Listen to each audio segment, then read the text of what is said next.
All right, I call to order this meeting of the Wabash Township Board on May the 13th, 7:10 p.m. Can we start with a roll call? Secretary. Germany Harris. Jeremy Harris present. President Ian Pitlar is present. Member David Tate has had a medical emergency. We wish him all the best. He is absent. Trustee Angel Valentin is present, and Fire Chief Ed Ward. Present. All right, all rise for the Pledge of Allegiance. Pledge allegiance to the flag of the United States of America and to the republic for which it stands, one nation under God, indivisible, with liberty and justice for all. All right, we can start with approval of the previous board minutes. We went back and forth over email quite a bit. I'm happy with where it is. So I'll move to approve the previous board minutes. Can I get a second? Second. All in favor? Aye. Aye. All right. All right, township update. Which of you guys wants to start? Why don't you do it? I'll keep mine very short. I don't really have much of an update. Yeah, So it doesn't need to be a lot. We just met. I'm good, Yeah. yeah, since we just met, I don't have. There's a public hearing reason for this meeting, so it doesn't need to be as So same as usual. just a short update, like I mentioned prior to this, we've been working on getting the website stuff figured out. We met with them last week, and so I've started to work to make even some of the documents that weren't previously uploaded available and start to set up the event pages so that we can have these on our new site instead of me having to update my old site. Okay. In addition to that, just so that you're aware, we had a car or something, we didn't get any report for it, hit the bollards out at the cemetery where the fence always gets hit at the corner. Okay. So we're looking into that to try and fix it. The company that we used last year appears to have gone out of business. So we're looking for a new company. Those bollards just got put up last year. Those bollards Got replaced. just got replaced and they've already been hit. This is Since I've worked here, this is like the 6th time they've been hit and knocked out. Is it just drunk drivers probably? No, most I of was- the time it's semis. They turn, cut their trailer too short and they catch the. You're not supposed to turn there, but we're gonna Cool. park a sheriff deputy there. I think we parked a camera there somewhere. Yeah, that's what I was, actually, I was thinking about that. Too. So that's something that I might bring to you guys later, but Yeah, I. that sounds like a worthy expense. If we can, if it allows us to go after someone to take this money from them instead. Yeah. It's costing us way too much money. All right. Opportunity for public comment. There are no members of the public present at the meeting or in the Zoom. So we will move on. So we will begin a public hearing to consider the proposed purchase of a 2018 Spartan Freightliner commercial 28-foot boomer pumper. And invite public comment, but as I said, no one is here. No. All right, you can convene the meeting that you already convened it, that I just missed that. Yes, I convened the public hearing on the purchase. Do you have I know that you had a presentation last time that you chatted. If you want to give Germany a recap of what our apparatus looks like. Yeah, so basically the truck that we sold a 2002 Kenworth Pierce fire truck that we were in the process of working to build a bid spec for that truck anyway to replace the truck. And our original plan was to sit on that truck until we took delivery of a new truck. This is for our Station 2 down off Newman Road. What ended up basically happening was delivery times about anywhere from 30 to 36 months out.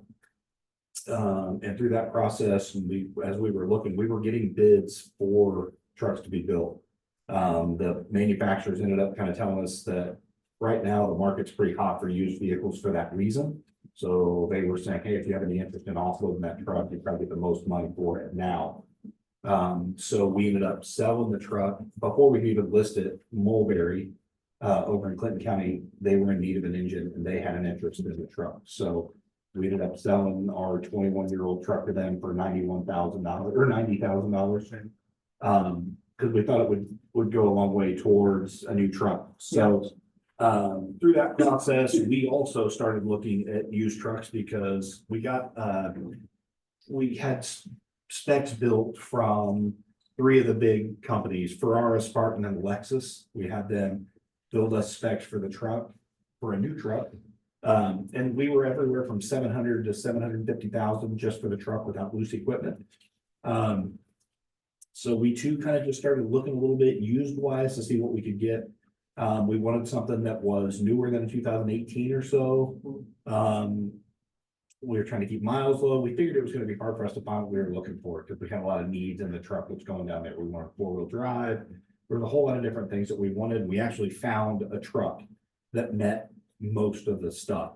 In the truck it's a 2018 that's out in New Jersey. It's got less than 9,000 miles on the truck. It's not been driven.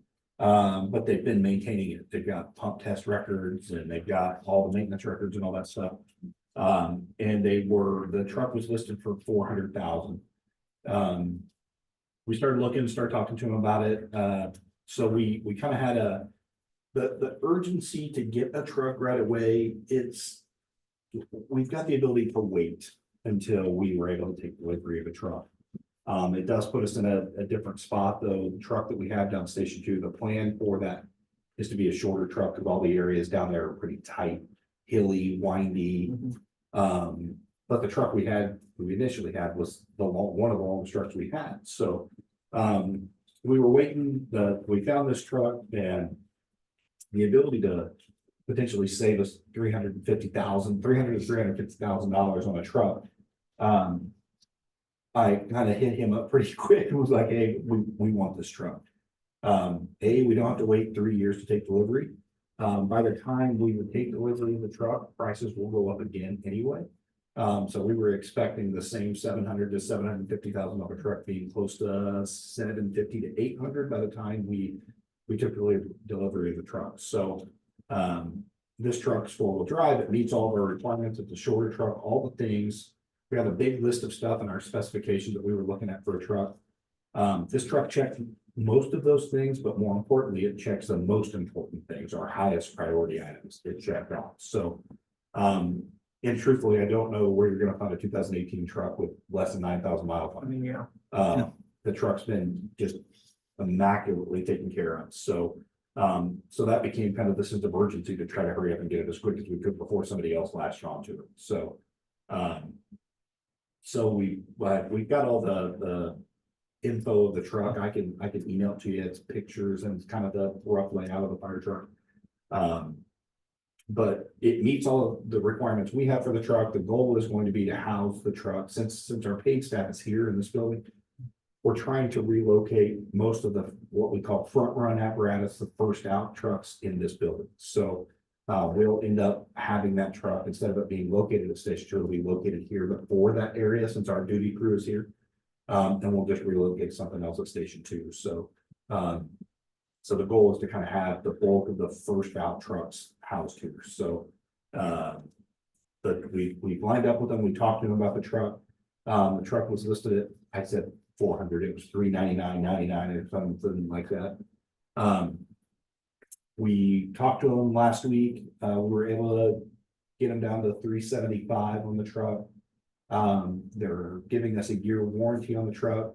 And part of that delivery is we're getting the truck brought to us and we have it for. What's the cost to get something like that down here? Well, it's going to be free for us, believe it or not. We had a truck delivered to us from New York and it was about $8,000 for the delivery of that, but it was a Tahoe. So this truck would have been probably $15,000 to $16,000 to have it low void here. Wow. They're delivering it to us for free as part of the sale of the truck. We'll have it for 7 days. We can go through it. We're going to have our mechanic go through it. We're going to have our a pump guy go through it. We're going to really put it through its paces at the end of that 7 days. If we're not happy with the truck, they will take it back. No questions asked. Which is a tremendous benefit to be able to get the truck here and us have it for 7 days to do what we need to do. So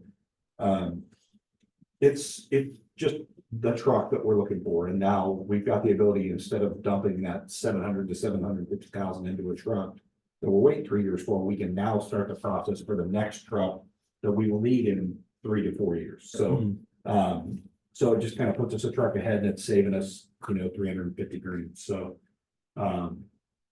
they're really, I mean, just scouring the used market. It is right now, trucks still on the market. If it's less than 10 years old, it'll go on the market and it's gone fast. So once I saw this truck, we talked about, I just asked him to put a hold on it, the salesman to put a hold on the truck for us.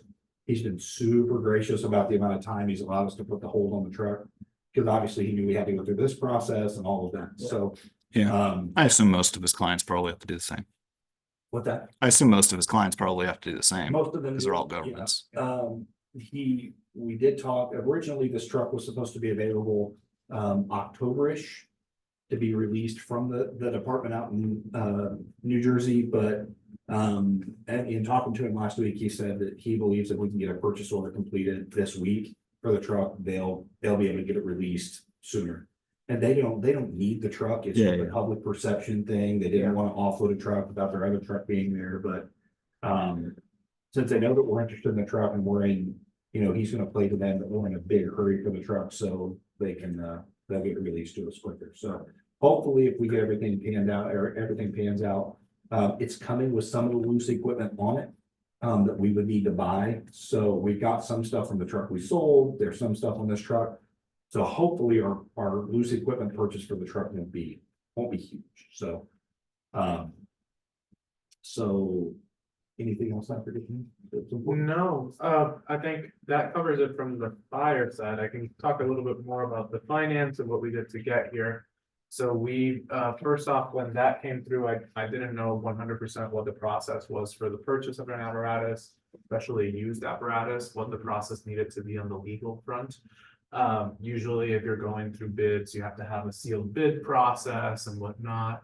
And so obviously this would be a little bit different. So we contacted our counsel and they researched the issue for us, and they indicated that there would be that there's 2 exceptions under which we could go through and essentially do an expedited process without bids or whatnot. And so let me pull up one of those. So the 2 exceptions were for savings to a governmental body. And so a purchasing agent could make a special purchase when there was a unique opportunity to obtain supplies or services at a substantial savings to the governmental body. And then the other one was efficiency and economic advantages. And that one, although probably would have also met this standard, it required you to go through and look at the Federal General Services Administration. They have essentially like QPAs, quantity purchase agreements, that they have, essentially like X fire truck on this build and how much you can buy it through that process. But we didn't have the exact apparatus, and although we would have been able to go back and pull similar ones to give a comparison that would have still shown, significant savings, the easier route was to take the first one, since it was obvious, given that we were going through and what we were hearing from vendors was in the 750 and upwards range, and being able to get it for $400,000 with only a few years of usage, light usage, was going to be something that saved us money in the long term, or that we anticipate saving us money in the long term. We never know with any truck, or used could die tomorrow, right? But we thought that would be the process that we would go through and use. So we also worked with the financial consultant that you recently authorized us to be able to enter into an agreement, enter services with. And he recommended that we go through and do like a local bank, and then also like check to see what the rate of interest and amortization schedule would look like for a local bank. And then also he indicated that we should go through and use a state has set up something that's called the Indiana Bond Bank for the purchase of apparatuses for, police and fire departments, among other entities. And so we reached out to the Indiana Bond Bank for that, and they were able, their process goes through, you should be, yeah, you're visible there. You look fully visible. Yeah. And so their process would be then coming out and like, they reach out to, I believe it's 12 banks. And then they send us back the quote that they have be the lowest.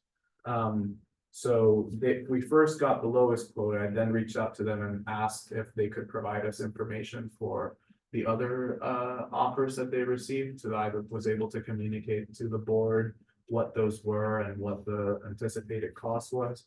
And so in the packet here, I put, it's the only one in color. We put the loan proposals that we've received. So the first, they didn't identify what banks the second and the third one were, which I imagine is okay with you guys, but that's Yeah. the process. So obviously they provided the one that actually was the lowest. And so these first three ones were through the Indiana Bond Bank. And the rate for the first one was 485. The interest was 36,820 based on their amortization schedule. And so we would be paying roughly 55,260 per month. So 36,000 being over the course of the, of the 3.5-year term. Sorry, not a month, biannually, semi-annually. Appreciate that. Good catch. Uh-oh, that's more than I thought. A lot of money. No, semi-annually, I apologize. So the second proposal was at 516, the third one was at 519. And I included the payments, and the second one included an extra fee for documentation that was already included on there. We have the bank through which we bank right now is Centure Bank. It's actually who we currently have our loan with as well. And so we figure that that would be a good bank to go out and seek out their information for it. We haven't received the finalized proposal, but their interest rate that we received has been their finalized one. And so that will be 5.365, which is the highest of the four. And so I actually have two numbers there for interest and payment. They provided us the individual at Centure doesn't have the finalized number, but he just drew up a quick amortization schedule based off of that. And so that was the 55,506.94 would have been the monthly payment for it. Now sorry, semi-annual payment. The period payment would be 55,506.94 based on what they provided. But then I went back and just to make sure that I had a good apples to apples comparison, since it wasn't the finalized, amortization schedule. I used the amortization schedule that we got from the first one, and I used the interest rate. And so that's how I came up with the slightly higher one. So in any case, it's clear that this first one would save us about $250 to $300 per payment. So that would be a couple $1,000 that's a couple $1,000 that we save. So I would recommend that we go with the People's State Bank. So based off of that. Question from the board? Oh, sorry. No, it's okay. I know that Germany wasn't here when we initially had the conversation about maintaining the debt intention. Oh, yes. So what our process normally is, the Yes. 5 years. So, okay, that's good, especially last time I think I went into some depth, but I know you weren't able to be at that meeting. So our process, we have a debt service fund, the 1182 fund. And so that fund is used for the purchase of apparatuses. Essentially, we are able to have loans on it. And then when we finish paying off our one loan, essentially pick up another loan to keep the fund active. It's generally anyway a good idea, because like when we're talking about over the course of 20 years, you have to replace maybe 4, 5, 6 apparatuses. Especially with our growing community. And most of the time you're taking loans in the 4 to 5 year range. What this will allow us to do, our current debt services is scheduled to our current debt is scheduled to be paid off at the end of the year. So what we're planning on doing with this would be to load the debt, the new debt onto this fund, starting with the 2025 fiscal year. And so that'll go through 2025, 26, and 27. And then as we're also going through and starting the build process for the next apparatus, and that would replace this debt at the end of that lifespan. So when debt falls off, it's really hard for us to get To get it approval back. from the state to get it back. Yeah. So we have to maintain that process. So what has historically been is every 5 years when we know it's fallen off, we can go through a whole build process, but we'll tell that manufacturer, hey, our first payment will be made January 1st because that's when we drop off the others. So that every 5 year process, I mean, so that was some of the conversation about this truck specifically was after selling 2 trucks, we probably got the cash to be able to make that purchase without the debt service, but then we lose the debt service as the whole Yeah. shell game basically is. And then, what we're doing for this, since we're scheduling it for what essentially would be 7 payments, so we're putting down $50,000. Here's my explanation for the email that I think I wrote poorly to you guys. So we're taking 375, that's the cost of the apparatus. We anticipate that we'll also on top of that have to pay about $25,000 for loose equipment. So a total overall payment of 400,000 before we take any loans or whatnot. We're planning on doing we're planning on using $50,000 of our own like cash reserves for the down payment. And so then we would be seeking the loan for $350,000 for the remainder of that. And we would be setting it to 7 payments. So we would do 7 payments for pay that debt off over the course of 7 semi-annual payments. The first payment of that would be paid through our existing cash reserves as well, because that payment would happen on December 31st of this year. The following 6 payments, which would be in 25, 26, and 27, would get paid out of the 1182 fund. Yep. And so we're working with our financial consultant. He indicated that that wouldn't be an issue. We might have to do some statutory work further down the line around budget season to be able to get everything to the state, but we're in really good shape to be able to do that. So it's just, paperwork to get it done. Yep. Okay, Any other questions from you guys? I asked a lot last time. I think we spoke about it a little bit. Yeah. I'm good. All right, no members of the public still, so we will move on to resolution 2024-12 to authorize the purchase of a 2018 Spartan Freightliner commercial 28-foot boomer pumper. I will call for a vote on the resolution. On the resolution, 124-12. I move to agree. I do as well. The ayes have it. Resolution 2024-12 passes. I will now do a motion to close the public hearing on the purchase of an apparatus. Second motion. All right, all those in favor? Aye. Okay, moving on to new business. We've got 3 resolutions that are all revolving around the same issue of amending a firefighter position into an EMS position. Yes? By the way, I'll take this moment with the camera to say that we are planning on buying like a better software equipment that allows us to do meetings a little bit better. Yeah, The meeting owl, we just Yep. haven't finalized that. those are nice. Yes, so Yeah. we're looking especially for just a quick note before, since it's on topic for this. We're trying to figure out if we need to reconfigure this room, add TVs to change a little bit of like how training goes on to make it a little bit more useful. And we might as well we're also in conversations about, do we need to do some work on that room? And so I've been holding off purposely so that we are able to have a good idea, but I know that we'll anyway have to have at least 1 owl if we're going with an owl. Yeah. And so we'll probably purchase an owl and then purchase the additional stuff later on, but I haven't pulled the trigger on it yet, but I'm hoping that this is the last meeting that we have this shabby setup for that, so. No doubt. All right, so going on to the next one, I'll let Ed talk a little bit about what that looks like, but I'll give you just the frontline numbers on the impact on the budget.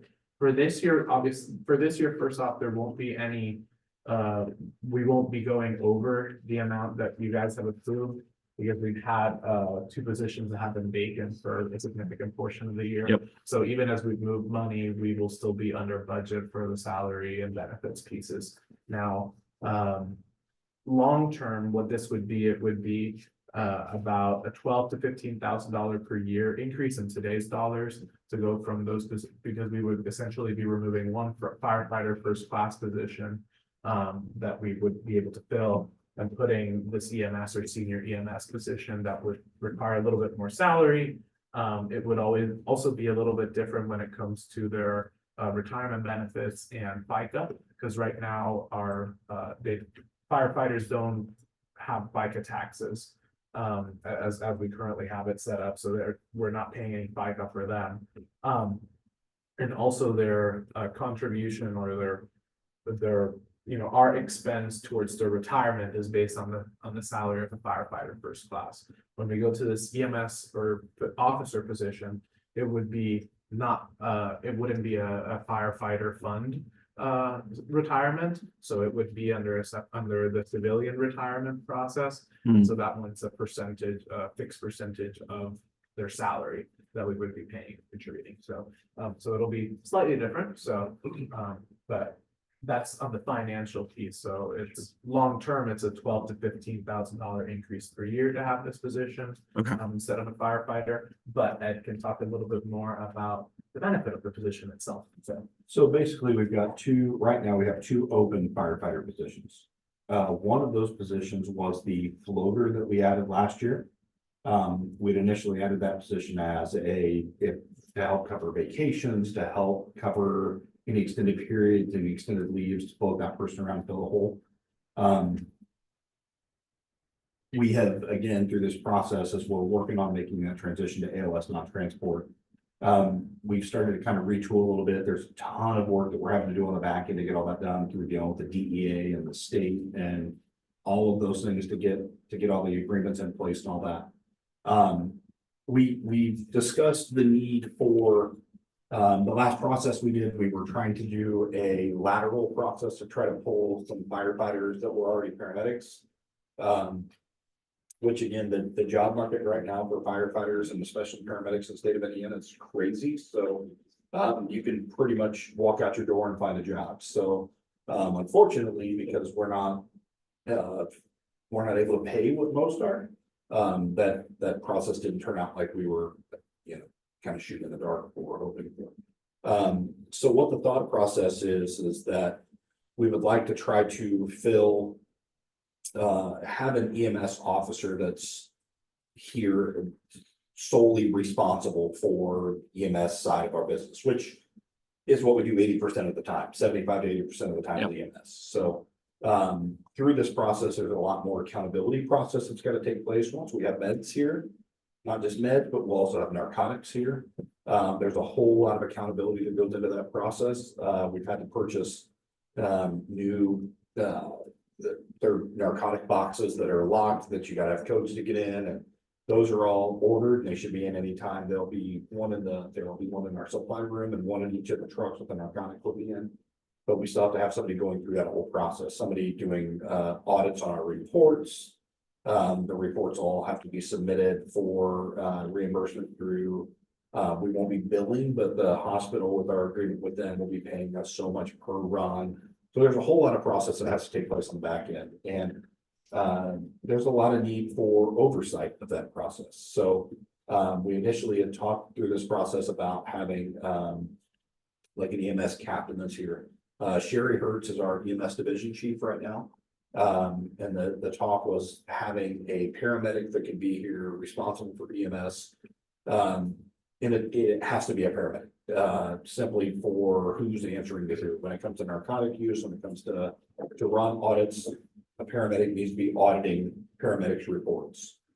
Sherry is not a paramedic, she's an RN, but as far as the state's concerned, it doesn't matter. She's an EMT as it pertains to the fire department. So we've kind of been talking about having somebody here that's solely responsible for our EMS side of business. It will take a crazy amount of work off of me because I'm having to facilitate all of that right now. Drew Hampton is one of our captains on A shift. Drew's a paramedic and he's tried to do a lot of it. He's picked up a lot of the slack from that. But unfortunately, it comes at a cost of him not being able to really stays connected to his shift as he needs to be. We've got new firefighters, he should be invested in, helping train and get up on the road, running and working well. But the ordering supplies and doing all of that Mhm. back end stuff has really pulled him away from a lot of the shift work. So there's definitely need. So having that in that conversation, it's not just having somebody here that would be an administrator of that process. It would also be a paramedic that's here during the day. That paramedic would be a front run paramedic. So case in point, Andrew's just about done with his paramedic program back there on the left. During the day, that paramedic that would be here would kind of be responsible for the bulk of those ALS calls going out of the building. When that person goes home, they'll be working duty shift, hopefully, 40 hours a week. When that person's gone, is kind of when Andrew would kind of start doing that ALS work as that front run medic when they're gone. Now, otherwise it would be, you know, he would help cover the second ALS call or whatever that would be. But front run, it would be that medic that's here. So we're kind of getting a double benefit out of it. We're getting an administrator to help administer the bulk of that process. And we're going to have somebody that will be able to still take calls and run as a paramedic out of here. So I think it provides us a whole lot. Through the process though, as we've been going, our initial conversation was a captain to kind of oversee it. They're gonna have to be an officer of some sort. They will be responsible for remediation, for training, for disciplinary things that pertain to the EMS call itself, somebody that can oversee that process. So, but as this process is unfolded, it's hard to give pieces without giving other pieces, and the job just keeps mushrooming it. We're trying to kind of keep it tamed back as far as we can, because otherwise it could very easily get to a place that we need somebody that needs to be paid more than I'm making to be doing that job. Well, does it require, I mean, it sounds like it requires a lot of training that Yes. a lot of your firefighters. Is that Yeah. a concern that? Yeah, and again, in this process, it's finding somebody that's part of that job description as well, as somebody that's an instructor that's got the ability to teach some of the courses that we need taught, that's got the experience and time doing the job, there's all kinds of things that we're kind of looking for in this job, and truthfully, if we were to go out and find somebody, another agency that's got somebody doing this job exactly, it would be hard to find somebody that's willing to do the job for less than, $90,000 or, $95,000 a year. So, we think we've got, potential for the job. But again, I think there's a lot of, this is the first step of that process to figure out, where we can go with it. Initially, the plan was to add just an EMS captain. But the more this process has grown, Angel and I had some conversation about what it looks like a year or two down the road. As this process continues to mushroom and kind of grow and get bigger. We will eventually grow to a place where we'll need a chief that's responsible for all of it. Right. So that's why it's kind of built into the salary resolution as EMS captain or chief. And we can have, again, the way you put it there, an EMS division chief 1 or EMS captain 1. So we'll just be one of those that are filled. So it's kind of either or. And you think it's realistic to get someone that can do this for 65 or 68? I think yes, I think it's possible. Yes. Is this, so you don't see this as more of an issue of maybe being understaffed and getting more personnel? Without that captain title to kind of take on those responsibilities and have similar level of training without having to pay one person, then that's gonna require a whole nother, Sure. department. Well, To handle that, it's kind of its own department now anyway, yeah. the EMS side of things. And through this process, just being 100% transparent with you, the amount of training, oversight, administration that's occurred with our EMS division in the last year has not been anywhere near where it needs to be. And it's just been too few hands do the work that needs to be done, administrative the process. We've got some phenomenal workers here that are great EMTs and paramedics, and but there still has to be a place where that rolls to. Without it stopping at a shift level, it rolls to me. Yeah. And while I can I could make myself handle it. It's just a time consuming machine. I mean, it's about trying to make sure that we're optimizing. both. This is That's what I'm clean. I saying. have no issues with this. It's mostly like if we approve it and we still can't get someone because we're still not paying enough, that's my only concern. We thought about maybe restructuring how those responsibilities are handled. And that's what this is. Yeah, This this is part of would be that the restructure. Okay. I would much rather have this than the hodgepodge that we're doing now. Right. You're never gonna get, with something that has that much regulation around it, you're never gonna get a clean cut when you're trying to divide the effort amongst Yeah. 4 or Yeah, 5 people. that's what it's all- Well. You need to have one person whose head is gonna roll if they get it wrong, and That's exactly it. And at the end of the day, I think that we're growing to a point that having officers that are volunteers is not a bad thing, and we're facilitating that the best we can. But I think as it pertains to the most critical parts of the job we do, it has got to be somebody that's here regularly and accountable 40 hours a week at minimum. You know what I'm saying? We have to have somebody that's accountable for those things.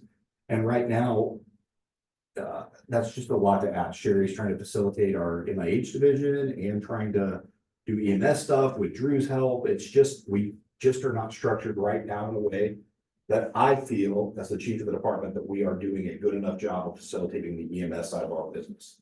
And it's all about accountability.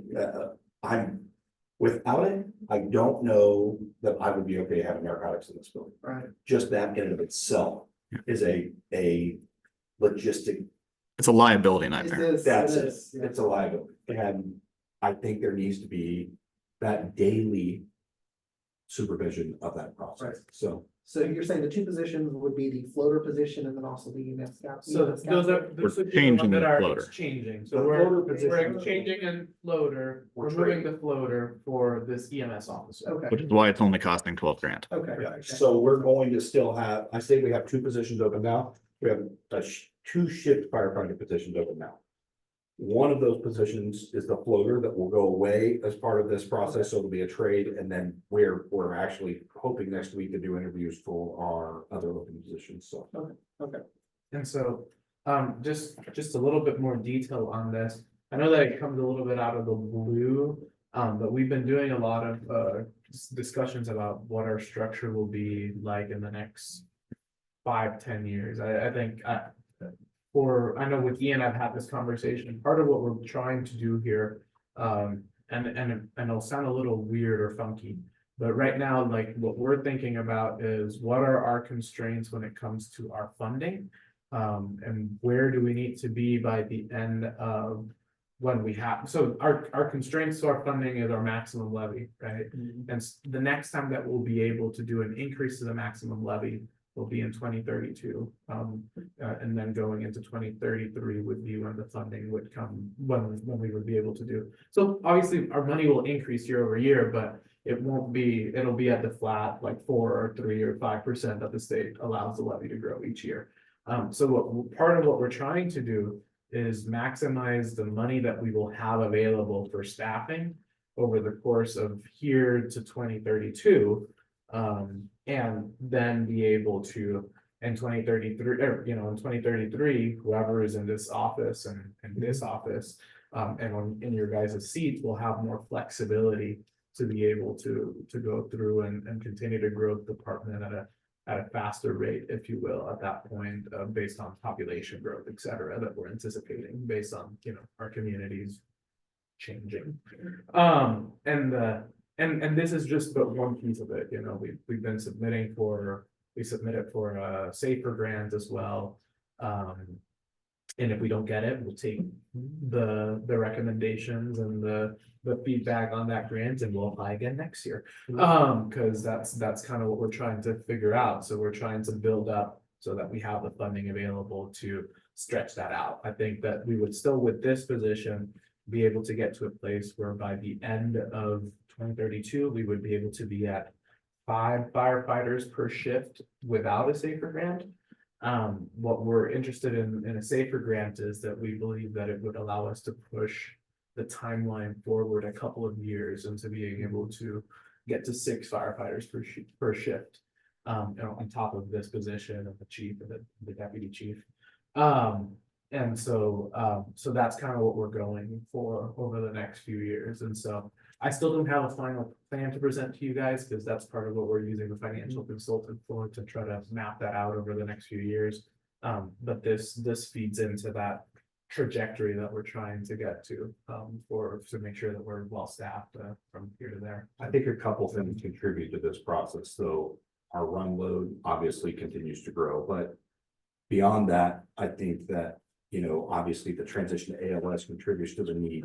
Even if we stay BLS, there's still a need to oversee EMS in this organization, but making that change is significant.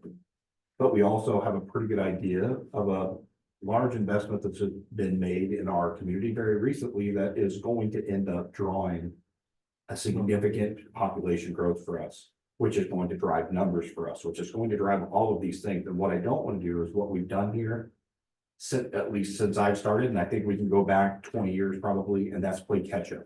That's what we keep doing. Something big happens and we're 5, 6, 7 years behind the ball trying to get caught up. We cannot, as far as I'm concerned, while I'm sitting in this chair, we cannot keep doing that. It just kills our people. It puts way too much on them and we are not prepared, and we end up trying to catch up later. And when we start dealing with the state and billing, all of these things, trying to play catch up with that is another huge liability. And I just don't want to put us in that spot. So it's just, again, it's one of those things that we need now, but it's a long-term advantage for us. And I think we'll continue working. You guys will see this as we grow. This is, I'm not, some of the guys may hate hearing it, but I'm not a believer that we just do things because we've been doing it. I'm a fan of retooling if we have to stop and retool and then restructure. It doesn't always make people feel warm and fuzzy. They don't like change. But I believe that we can make change. We can benefit our first and foremost to me is our staff. Our staff has got to be willing and able to do the job, because without them, nothing else out here matters. So we've got to be able to kind of try to pull some of that, the extra stuff, the stuff that's not written into their job description that falls under that or do other duties as required, I think we've got to limit that the best we can, but the only way we're going to be able to move forward is to keep that process of evolution happening. We have to keep evolving. We've grown tremendously, we've changed a lot over the last 4 or 5 years. But we've got a long way to go. There's a lot of things that I mean, we change things often, and if it doesn't work, we go back to what we were doing before and we try to figure it out. But this is just one of those foundation level changes to me that will have to go into place to be able to build better on top. So I guess I'll shut up about that. I agree. I favor being proactive instead of reactive. Yeah, absolutely. And just for the purpose of what is in this text resolution versus the old one, what we did was go through and remove one position, like we mentioned, from the first class firefighter. We still have the language in there that if we have vacancies at a higher level, we can fill them at a lower level. That's not effective from there. And then we are able to create this position that has one or the other. And that's it for this resolution. Now, I'll just, as part of this discussion, the next 2 resolutions are tied into that, which is with the additional cost that we discussed. So the next one would be authorizing the retirement benefits for this position, which would be critical to getting someone to want to be able to do this job. And then the other one, which would be simply adding it to the budget. Just editing the budget to make it possible. So Okay, great. Shall we begin?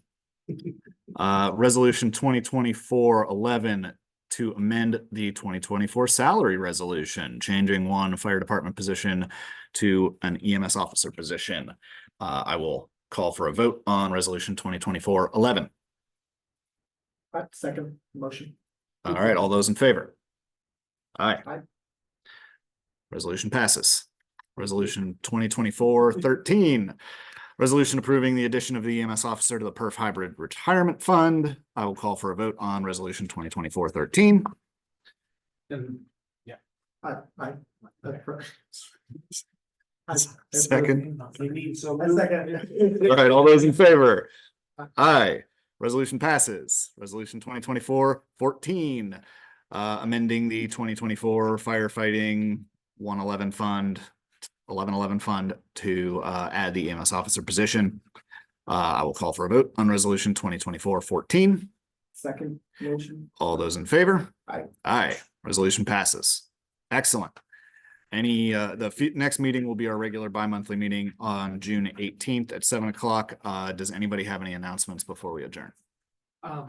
Not for the agenda at that point. I will be remote for that meeting. Okay. But I will still be participating. I'll be, that's during the 2-week time frame that I'm on vacation, but Okay. I'll make sure to have the reports and everything for you guys through May. That, but I'll be remote, but I'll still be attending. Awesome. All right. Move to adjourn. Aye. Still getting it, still getting it.